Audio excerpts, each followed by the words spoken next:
الصلاة والسلام عليك يا سيدي يا إمام الأنبياء والمرسلين.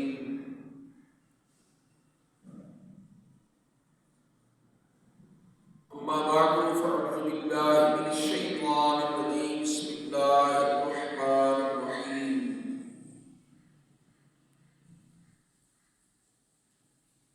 فاذكروني أذكركم واشكروا لي ولا تكفرون.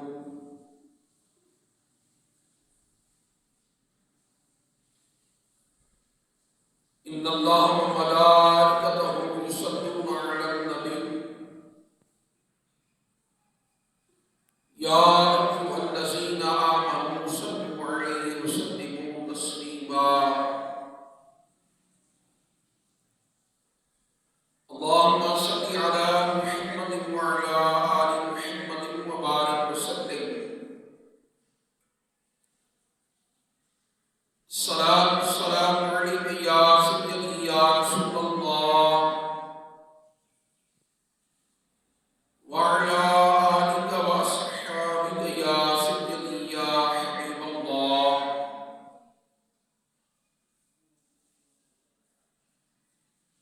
رب اشرح لي صدري ويسر لي أمري واحلل عقدة من لساني يفقهوا قولي.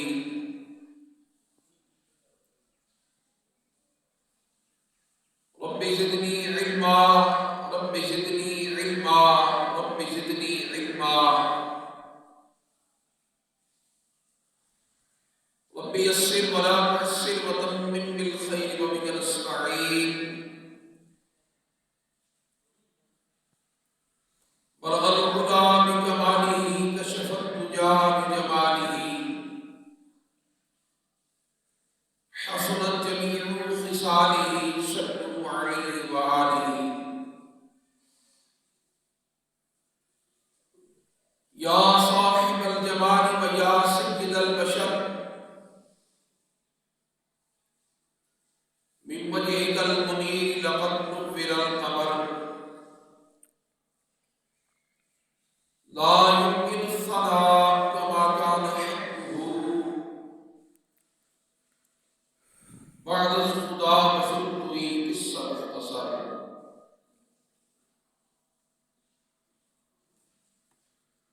يا رسول الله انظر حالنا. يا حبيب الله اسمع قولنا. إننا في بحر من مغرم خذ يدي ساحل لنا أشكالنا.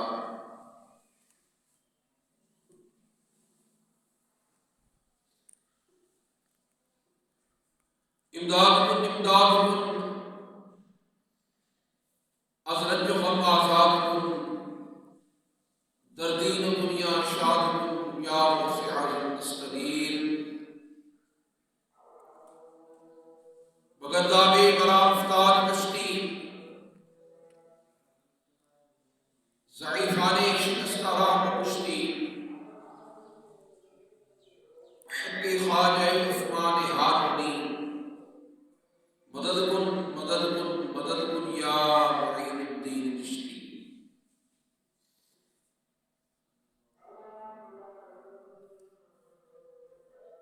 اللہ تبارک و تعالیٰ کی حمد و ثنا کے بعد آقا انعامدار مدنی تاجدار حبیب پروردگار شافع روح شمار سید ابرار احمد مجتبی جناب محمد مصطفیٰ صلی اللہ تعالی علیہ وآلہ وسلم کی ذات بارزلفات پر ہدیہ درود السلام پیش کرنے کے بعد قرآن مجید فرقان حمید کی بہت ہی بابرکت بڑی ہی باعظمت آیہ کریمہ تلاوت کرنے کا شرف حاصل ہوا. رب العالمین کی بارگاہ میں دعا ہے حق سچ بیان کرنے کی توفیق عطا فرمائے.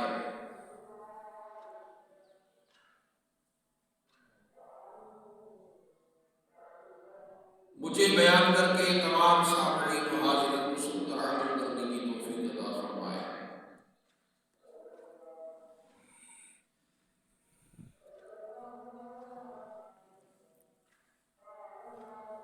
اللہ تبارک و تعالیٰ کے فضل و کرم سے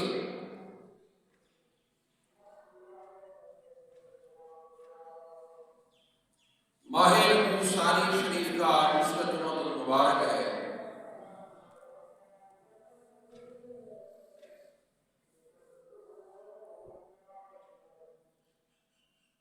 اور یہ بابرکت مہینہ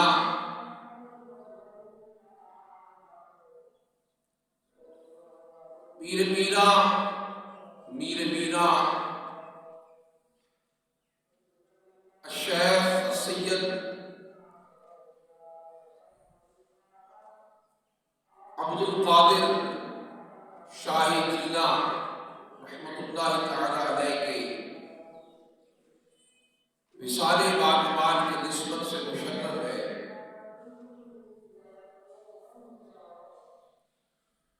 آپ کی ذاتی گرامی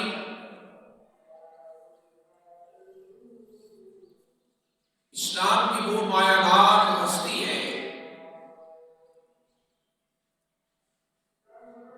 کہ جن سے عرب و عجم نے یکساں فیض حاصل کیا۔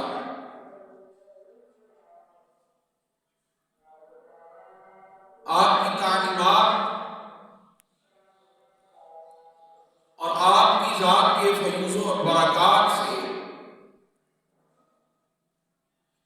قرب و جوار کے ہی نہیں بلکہ دنیا کے ہر خطے کے مسلمان فیضیاب ہوئے،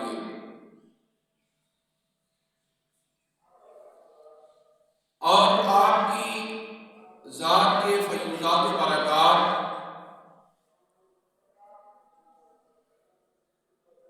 آج بھی جاری و ساری ہیں، اور یہ چشمہ قیامت تک جاری و ساری رہے گا۔ لیکن آپ کی ذاتی گرامی جو منبع فیوز یزدانی ہے، محبوب سبحانی ہے، قندیل نورانی ہے،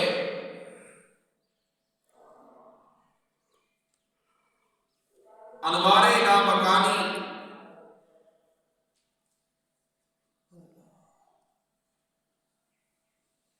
آخر یہ مقام و مرتبہ کس طرح سے ملا، کس طرح سے اس مقام تک پہنچے؟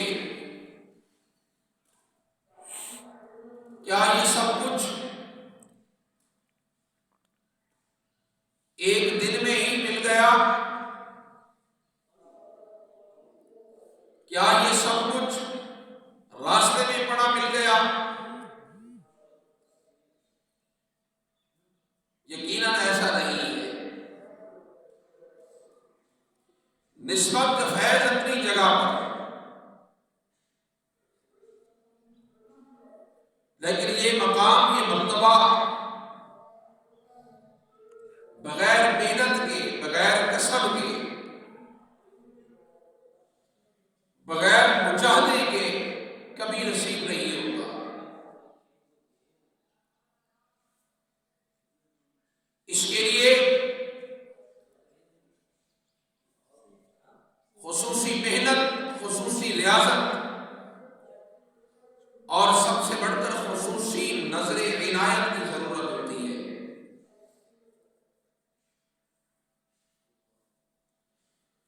اور پھر اپنے آپ کو اس قابل بنانا پڑتا ہے کہ اللہ رسول کی بارگاہ سے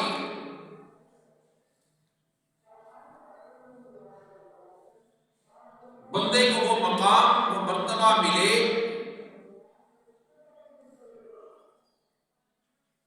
کہ بندہ اپنے آپ کو رب العالمین کے امر کن کے ایسا تابع کر دے کہ بندے کی ذات کی نفی ہو جائے، اتنی نفی ہو جائے کہ بندے کی اپنی کوئی مرضی نہ رہے،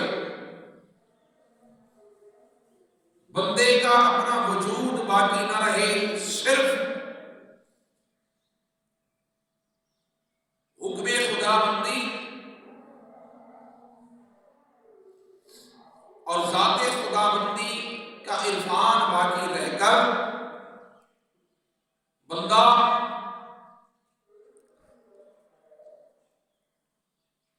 اس ذات میں اتنی فنائیت حاصل کر لے کہ ایسا مقام آ جائے کہ خدا بندے سے خود پوچھے بتا تیری رضا کیا ہے۔ اس لیے یہ ضروری ہے کہ دین کے راستے پہ چل کے دین کی تعلیمات اور صاحب دین کے فرمودات پر عمل کر کے بندہ اپنی ہستی کو مٹا کر ہر حال میں اس کے ذات کا حکم مان کر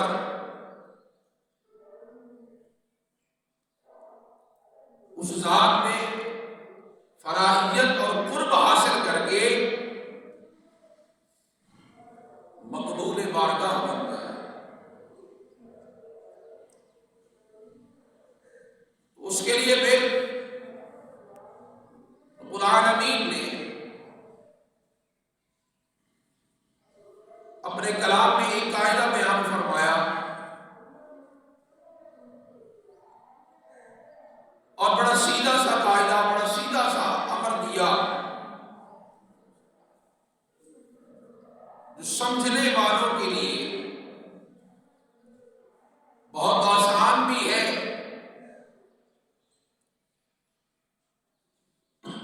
اور عمل کرنے کے لیے ایک بہت بڑا خزانہ اور سرمایہ بھی ہے، جس میں رب العالمین نے بیان فرمایا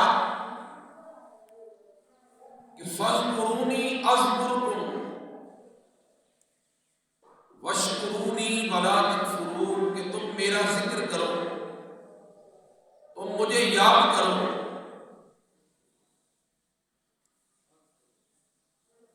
اذکرکم میں تمہیں یاد کروں گا، تمہیں یاد رکھوں گا یا تمہارا چرچا کروں گا۔ مختلف احوال میں مختلف معانی کے طور پر مفسرین نے اس کو بیان کیا اور اس کے ساتھ میرے اس ذکر کی توفیق کے مل جانے پر وشکرونی میرا شکر بھی ادا کرنا، ولا تکفرون اور کبھی کسی بھی بات کا یا کسی بھی حکم کا کبھی انکار مت کرنا، کفر مت کرنا، چاہے وہ کفر میری ذات کا ہو یا میری باپ کا ہو۔ تو اب ہم یہ دیکھیں گے کہ جب رب العالمین فرماتا ہے کہ تم میرا ذکر کرو، رب العالمین نے پہلے اپنی ذات کو رکھا، کیونکہ سب سے پہلے ہے ہی اس کی ذات، وہ اس کائنات کا خالق و مالک ہے، اور اس نے سب سے پہلے اپنی ذات کو رکھا، اپنی ذات کو مقدم رکھا۔ کیوں؟ کہ هو الاول، وہ ایسا اول ہے بلا ابتداء، جس کی کوئی ابتدا نہیں،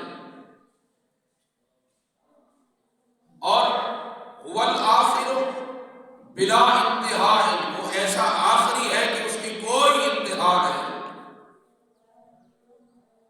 تو یہاں پر اللہ رب العالمین جب بندے سے ہم کلام ہے تو رب العالمین نے یہاں پر اپنی ذات کو پہلے بیان کیا کہ تم مجھے یاد کرو، اور رب العالمین کو اس لیے یاد کرو کہ رب العالمین نے ہمیں پیدا فرمایا، ہمیں انسان بنایا، ہمیں شعور عطا فرمایا، ہمیں اپنی ذات کی معرفت عطا فرمائی، ہمیں نعمتیں عطا فرمائی، اور ذات خداوندی کا پھر یہ حق بنتا ہے کہ اس نے ہمیں جو نعمتیں عطا فرمائی ہیں ان نعمتوں کے شکرانے کے طور پہ ہم اس کو یاد کریں، اس کا ذکر کریں۔ تو جب ہم اس کا شکر ادا کریں گے، رب العالمین شکر کو قبول فرما کے اس نعمت میں اور برکت عطا فرما دے گا۔ اس لیے یہ ضروری ہے کہ رب العالمین کو یاد کیا جائے، اور رب العالمین کو یاد کرنے کا طریقہ صرف یہ نہیں ہے کہ بندہ زبان سے صرف اللہ اللہ کرتا رہے، بندہ صرف زبان سے رحمان الرحیم کو پکارتا رہے، بلکہ بندہ اپنی زندگی میں اس کے احکام کو نافذ و لاگو کر کے اپنی زندگی کا ہر عمل اس کی یاد میں گزارے، اپنی زندگی کا ہر عمل اس کے حکم کے مطابق سر انجام دے، تو عملی طور پر زندگی اس کی یاد میں مومن کو گزارنی نصیب ہوگی۔ جب عملی طور پر مومن کو زندگی اس کی یاد میں گزارنی نصیب ہوگی، بندہ جب اپنی عمر پوری کر کے، اپنی زندگی تمام کر کے جب دنیا سے رخصت ہوگا، تو تب اللہ رب العالمین پھر دنیا والوں کے دل میں اس کی محبت کو ڈالے گا کہ کیسے بندے نے ساری زندگی میری یاد میں بسر کر کے میرے احکام پر عمل کرتے ہوئے زندگی گزاری۔ تو اے لوگوں، جس طرح یہ بندہ ہمارے احکام پر عمل کرتے ہوئے زندگی گزار کے دنیا سے جا رہا ہے، تم اس کی زندگی کو اپنے لیے قابل نمونہ سمجھو، تو پھر اللہ رب العالمین کی طرف سے اذکرکم کا امر جاری ہوگا۔ تو جس نے ہر حال میں رب العالمین کو یاد رکھا، جس نے ہر حال میں رب العالمین کے حکم کو جانا، اس کے حکم کو مانا، اس کے حکم پر عمل کر کے زندگی کو گزارا، تو وہ حقیقی معنوں میں رب العالمین کا ذاکر بن کر جی گیا۔ جب بندہ ذاکر بن کر جیتا ہے، اس کے ہر عمل سے، اس کے ہر قول و فعل سے رب العالمین کی یاد نظر آتی ہے، تو وہ بندہ پھر جب دنیا سے رخصت ہو جاتا ہے، تو دنیا سے رخصت ہونے کے بعد پھر اللہ رب العالمین اس کو مخلوق کے لیے مرجع خلائق بنا دیتا ہے۔ لیکن دیکھا جائے گا کہ بندے کے عمل میں اخلاص، للہیت کتنی تھی، بندے نے جو بھی عمل کیا اس میں رب العالمین کی رضا کتنی مطلوب تھی۔ اس لیے یہ بھی ضروری ہے کہ بندے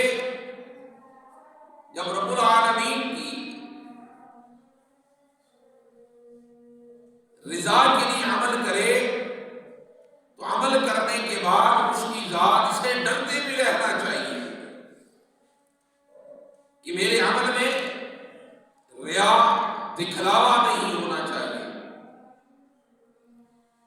اس لیے یہ ضروری ہے کہ جب مومن اس نیت سے عمل کرے کہ مولا اس کو یاد ہے، ہر دم ہر لحظہ وہ ذات خدا بندی کے سامنے اپنی زندگی کو بسر کر رہا ہے، تو پھر یقیناً کبھی گناہ کے راستے پہ نہیں چلے گا، کبھی شیطان کے وسوسے کا شکار نہیں ہو پائے گا۔ اور اگر بندہ یہ چاہتا ہے کہ اس کے لیے عزم کا پروانہ جاری ہو، تو بندہ اپنی حیات مستعار کو، اس ادھار کی زندگی کو اللہ کی ذکر میں، اللہ کی یاد میں عملی طور پر جب گزار لیتا ہے، تو پھر اس کے بدلے میں رب العالمین پھر اس بندے کو اس بندے کے ذکر کو، اس بندے کی یاد کو وہ روحانی عظمت عطا فرماتا ہے کہ بندہ تو دنیا سے چلا جاتا ہے لیکن اس کا نام اور اس کا کردار ہمیشہ باقی رہتا ہے۔ اس لیے آج ہم دیکھتے ہیں کہ جتنے بھی لوگوں نے صحیح معنوں میں اللہ رسول کی اطاعت کی، اللہ کی بندگی اور اللہ کی یاد کا حق ادا کیا، آج نہ صرف ان کے نام کے آستانے بنے ہوئے ہیں بلکہ وہاں پر مخلوق حاضر ہو کر ان کے وسیلے سے رب العالمین کے حضور دعائیں کرتی ہے۔ لیکن بات کردار کی ہے، تقویٰ اور اخلاص کی ہے۔ جب تقویٰ اور اخلاص زندگی میں انسان نافذ کرتا ہے، لاگو کرتا ہے، تو انسان نہ صرف محبوب خدا بنتا ہے، نہ صرف محبوب کبریا بنتا ہے، بلکہ وہ مستجاب الدعوات بھی بنتا ہے۔ اس لیے مومن کے لیے ضروری ہے، مومن جو ہر دم اپنے ایمان کا پہرے دار ہے، کیونکہ مومن کی سب سے قیمتی ترین متاع اس کا ایمان ہے،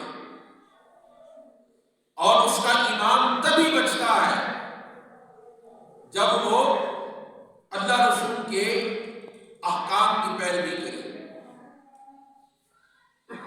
اور فاذکرونی، تم مجھے یاد کرو، مجھے یاد رکھو، جب بھی بندہ اچھا عمل کرے گا، نیکی کرے گا، تو یہ سمجھا جائے گا کہ اس بندے کو اللہ یاد ہے۔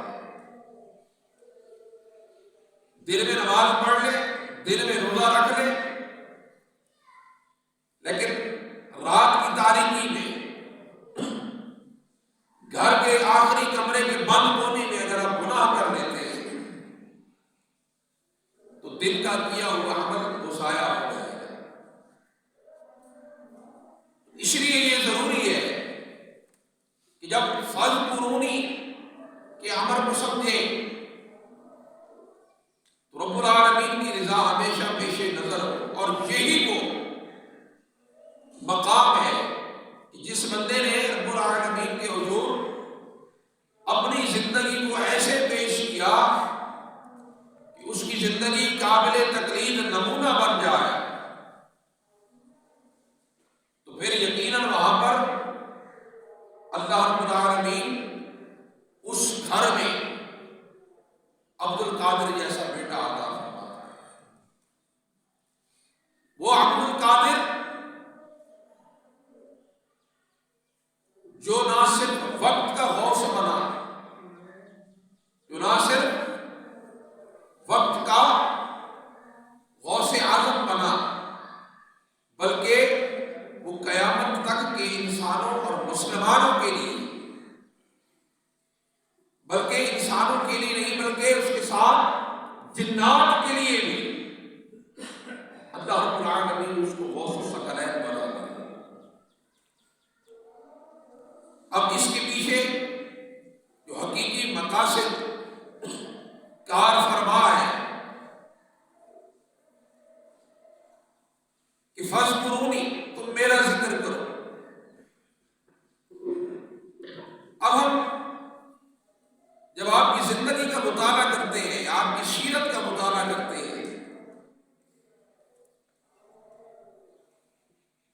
تو معروف واقعہ جو ہم نے سن رکھا ہے نا کہ 4 سال کی عمر میں جب تحصیل علوم کے لیے گھر سے نکلے تو بچپن کا واقعہ کہ چوروں نے قافلے پر حملہ کیا. ہر شخص، ہر ڈاکو آپ کے پاس آتا اور پوچھتا کہ تیرے پاس کیا ہے. آپ بتاتے کہ میرے پاس اتنے پیسے ہیں، تو وہ مذاق سمجھ کر آگے نکل جاتا. جب مذاق سمجھ کر آگے نکل جاتا تو آخر میں جب آپ کو سردار کے پاس پیش کیا گیا، پھر پوچھا گیا کہ تجھے سچ بولنے پر کس نے آمادہ کیا، تو کیا کہا کہ میری ماں نے کہا تھا کہ سچ بولنا. میری ماں نے کہا تھا سچ بولنا. تو سچ بولنے کی وجہ سے سردار کے دل پر کیا اثر ہوا کہ بچہ ہو کر ماں کے حکم کی نافرمانی نہیں کر رہا، تو میں 40 سال سے اس کے حکم سے بھاگا ہوا ہوں، 40 سال سے اس کے حکم کی نافرمانی کر رہا ہوں.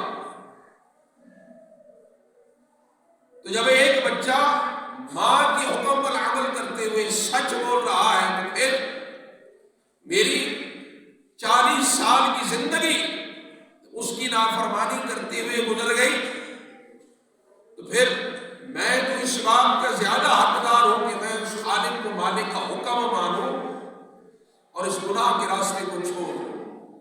تو رب العالمین نے آپ کو اس کا وسیلہ بنا کر اپنے در پر جھک جانے کا موقع عطا کرا.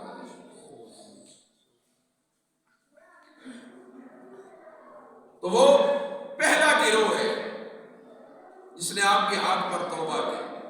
لیکن اس میں کردار کی بات وہ ہے جو پیچھے سے تربیت، جو پیچھے سے خون کا جو اثر ہے،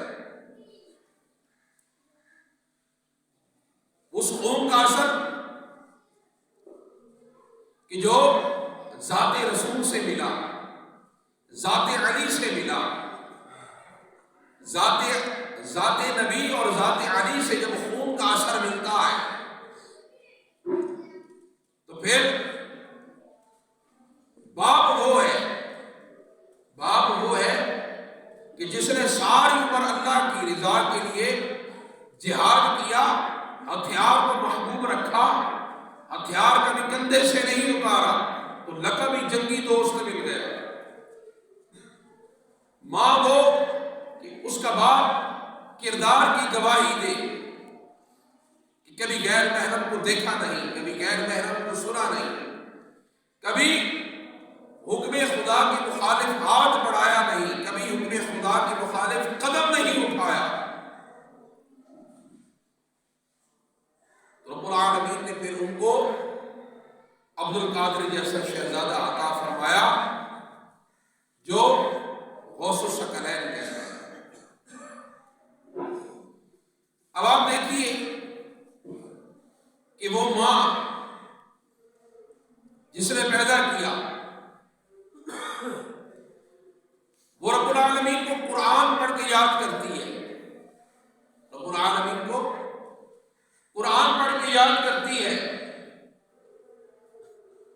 اور جب گھر کے کام کاج کرتی ہے تو اپنی زبان کلام مجید کی تلاوت سے تر رکھتی ہے.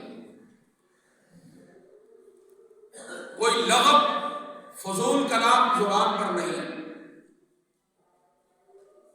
اللہ رب العالمین نے زندگی میں وقت اور موقع عطا فرمایا کہ 18 سپارے حفظ کیے ہوئے گھر کے کام کاج میں، گزر اوقات میں قرآن کی تلاوت جاری رہتی ہے. تو خون رسول کا اثر یہ ہے کہ پیٹ میں پلنے والا بچہ روحانی طور پر اس کلام کو سماعت کرتا ہے. اس کلام کو جب سماعت کرتا ہے تو خون رسول کا کمال یہ ہے،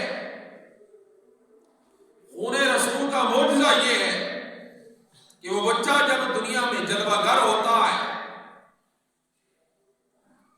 جب جلوہ گر ہوتا ہے اور اپنی زندگی کی 4 سال سال گزار کر جب پہلے دن مکتب میں استاد کے پاس قرآن پڑھنے کے لیے بٹھایا جاتا ہے تو مدرس محترم نے فرمایا اعوذ باللہ من الشیطان الرجیم پڑھیے. سعادت مند بچے نے تحفظ پڑھا. پھر مدرس محترم نے فرمایا کہ بسم اللہ الرحمن الرحیم پڑھیے. سعادت مند بچے نے بسم اللہ الرحمن الرحیم پڑھ کر رکے نہیں. بسم اللہ الرحمن الرحیم الحمدللہ رب العالمین سے لے کر 18 سپارے پڑھ کے سنا. پہلا دن، پہلا لمحہ، پہلا سبق. ایک وقت وہ تھا کہ جب بچہ پہلے دن مکتب میں مدرس کے پاس بٹھایا جاتا، پہلے دن مدرسے میں مکتب میں مدرس کے پاس بھیجا جاتا تو اہل خانہ خوشی سے نہال ہوتے. اس کے پہلے دن کے سبق کا خصوصی اہتمام ہوتا، نظر نیاز کا اہتمام ہوتا، مسجد کی خدمت ہوتی، مدرسے کی خدمت ہوتی، مدرس کی خدمت ہوتی کہ آج ہمارا بچہ پہلے دن اللہ کا کلام پڑھنے جا رہا ہے، استاد سے سبق لے رہا ہے. لیکن آج ہم چونکہ قرآن سے دور ہیں، ہم دین سے دور ہیں، مسجد اور مدرسے سے ہمارا تعلق صرف ایک مسلمان ہونے کے ناطے ہے، ایمان والے کے ہونے کے ناطے نہیں. ہمارا مسجد اور مدرسے سے تعلق صرف اس لیے ہے کہ ہم مسلمان ہیں، ورنہ ایمانی اور قرآنی حیثیت سے ہمارا مسجد سے مدرسے سے تعلق نہیں ہے. ہم مسلمان شاید اس لیے ہے کہ مسلمان ماں باپ کے ہاں پیدا ہو گئے، ورنہ مسجد مدرسے سے ہمارا تعلق ایمانی قرآنی نہیں ہے. تو مدرس محترم نے فرمایا کہ بیٹا آگے بڑھیے. اب آگے اللہ کا کمال، اللہ کی قدرت اور خون رسول کا معجزہ دیکھیے. عرض کیا کہ نہیں، میری ماں کو صرف 18 سپارے حفظ تھے. میری ماں کو صرف 18 سپارے حفظ تھے. جب وہ گھر کا کام کاج کرتی، جھاڑو لگاتی، کپڑے دھوتی، چکی پیستی، قرآن کی تلاوت کرتی، اور رب العالمین نے مجھے یہ اعزاز عطا فرمایا کہ ایام حمل میں میں سنتا. اب ظاہر ہے جب وہ سنتا تھا تو سمجھتا بھی تو ہوگا، اور جب سمجھتا ہوگا تو یاد بھی کرتا ہوگا. اس لیے 18 سپارے مجھے یاد ہے، اس سے آگے نہیں. تو یہ خون رسول کا وہ معجزہ ہے. لیکن خون رسول نے یہ معجزہ کب دکھایا؟ جب فذکرونی کا امر یاد رہا، جب اللہ رب العالمین کی یاد ہر حال میں برقرار رہی، تو وہاں پر رب العالمین نے پھر غوث اعظم کو پیدا فرمایا. لیکن ہمارا المیہ یہ ہے کہ ہم نے آپ کو صرف کرامتوں والے پیر کے طور پہ سمجھا. ہمارا المیہ کیا ہے کہ صرف کرامتوں والے پیر کو سمجھا. اس بات پر کبھی غور نہیں کیا جو ابتدا میں میں نے عرض کی کہ یہ مقام کیسے ملا. خون رسول کی برکت اپنی جگہ پر، خون رسول کی نسبت فضیلت اپنی جگہ پر، لیکن کبھی اس بات پر غور نہیں کیا کہ آپ کے والدین کا کردار کیا تھا. پھر اس کردار میں آپ کی جو تربیت ہوئی، اس تربیت میں رہ کر آپ نے پھر کیسا مقام حاصل کیا. سیدی غوث پاک رضی اللہ تعالیٰ عنہ خود اپنے احوال بیان فرماتے ہیں کہ میں جب بغداد میں پڑھنے کے لیے آیا تو بغداد میں چونکہ عربی زبان بولی سمجھی جاتی تھی، آپ چونکہ فارس ایران سے تشریف لے کر گئے کہ آپ عربی الاصل نہیں تھے، آپ عجمی تھے. اور یہاں پر ایک بہت بڑی اور بھی محرومی ہے کہ جس طرح آپ کے نام کے ساتھ لکھا جاتا ہے نا شیخ سید عبد القادر جیلانی، حالانکہ جیلان جو ہے یہ فارس کا اس وقت صوبہ تھا جس کا اصل نام گیلان تھا، گاف سے. تو عربی میں چونکہ گاف نہیں ہے تو گاف کی جگہ پر جیم پڑھا جاتا ہے. تو کچھ کم علموں نے یہ بھی کہا، اب یہ بھی سنیں کہ گیلان میں آپ کے چونکہ آپ کا داد کا خاندان تھا اس لیے آپ گیلانی ہوئے، اور جیلان میں آپ کا نان کا خاندان تھا اس لیے آپ جیلانی ہوئے. حالانکہ ایسی بات نہیں ہے، گیلان ہی عربی میں جا کے جیلان بنا، گاف اور جیم کا فرق ہے. تو آپ عربی الاصل نہیں تھے بلکہ آپ عجمی تھے. بہرحال آپ نے عرب شیوخ کے پاس علم حاصل کیا، اور علم حاصل کرتے کرتے ایسے آپ نے مجاہدے کیے. آپ فرماتے ہیں کہ میرے پاس 8 دن کھانے کو نہ ہوتا، اور کبھی کبھی شیخ کے آستانے میں جب آپ تعلیم ظاہری حاصل کر رہے تھے، فاقے ہوتے، آپ فرماتے ہیں کہ میں اس مقام پر دریائے دجلہ کے اس مقام پر جاتا جہاں لوگ اپنے گھر کے برتن دھونے آتے، تو گھروں کے جو برتن دھلتے نا تو ان دھون میں سے کبھی کوئی دانہ مل جاتا تو وہ میں دانہ کچرا اٹھا کے کھا لیتا. حتیٰ کہ میری کیفیت ایسی ہوتی کہ میں اتنا کمزور ہو جاتا کہ نماز جب میں پڑھتا تو سجدے میں مجھ سے اٹھا نہ جاتا. اس طرح آپ نے علوم ظاہری حاصل کی. لیکن پھر ایک وقت ایسا بھی آیا کہ رب العالمین نے آپ کو وہ کرامت عطا فرمائی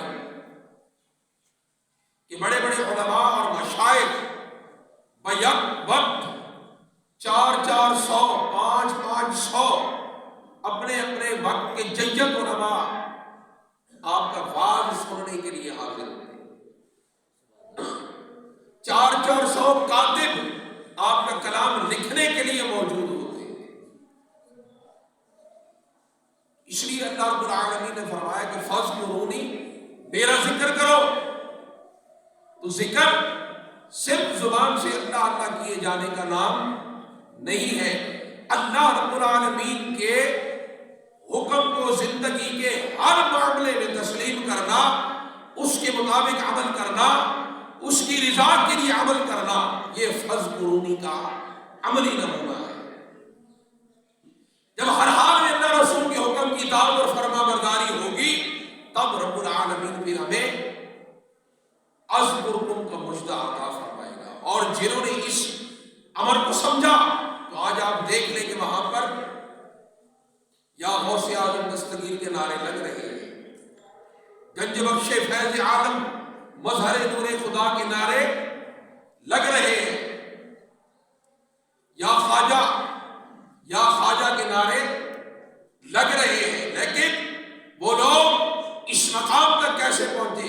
صرف کرامت کو دیکھ کر، صرف کرامت کو سن کر، صرف کرامت کو بیان کر کے ایمان کو تازہ کر لینے کا نام فاذکرونی نہیں ہے.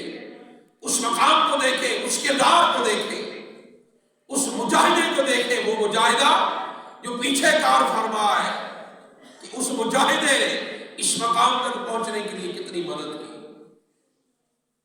اس لیے آج ہم جب غوث کو پکاریں، جب ہم غوث کی بارگاہ میں فریاد کریں، اپنا استغاثہ پیش کریں، تو اس سے پہلے یہ مقام ہمارے پیش نظر ہو کہ غوث وہ عبد القادر جو نہ غوث ہی نہیں بلکہ غوث العظم بنا.